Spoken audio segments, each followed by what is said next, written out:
We've looked through the telescope and the microscope at arguments for the existence of God. And as interesting or compelling as they might be, they are out there arguments. To do this conversation justice, we also need to look at the in here. Like, we all have this shared sense that this life matters. We'll say something like, don't waste your life. But the only thing that can be wasted is something precious or something valuable. Or in moments of great joy and satisfaction, we'll say something like, I just feel like I was put on this earth for this specific reason. Or I just feel like I was meant to do this. Are we delusional? Is this just how we make sense of a senseless world? And apparently we're the only ones on this earth that are asking the question, what does this life mean? If there is no God, then although this place is beautiful, even we are beautiful, we are just an accidental arrangement of atoms.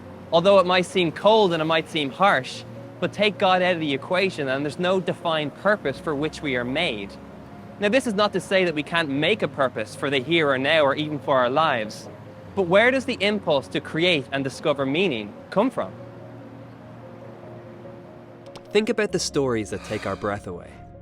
Are they not just merely words and themes designed to provoke a reaction in the brain, driving us to believe we can create a better world? What about love?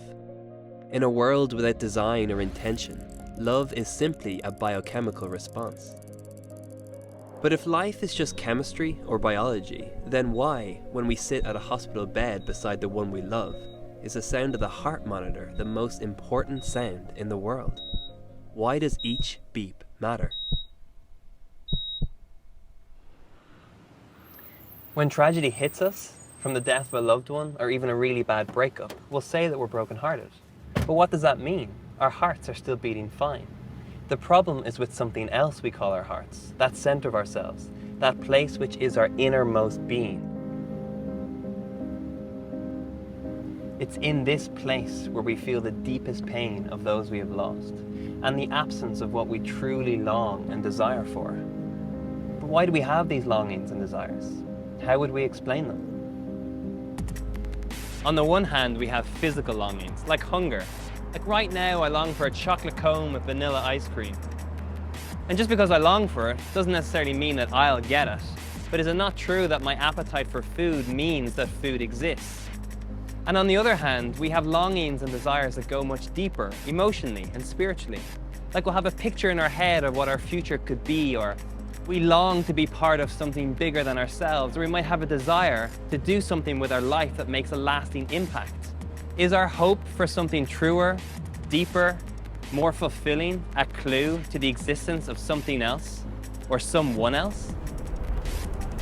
C.S. Lewis, the author of the Chronicles of Narnia, once said, "If I find in myself desires which nothing in this world can satisfy, the only logical explanation is that I was made for another world."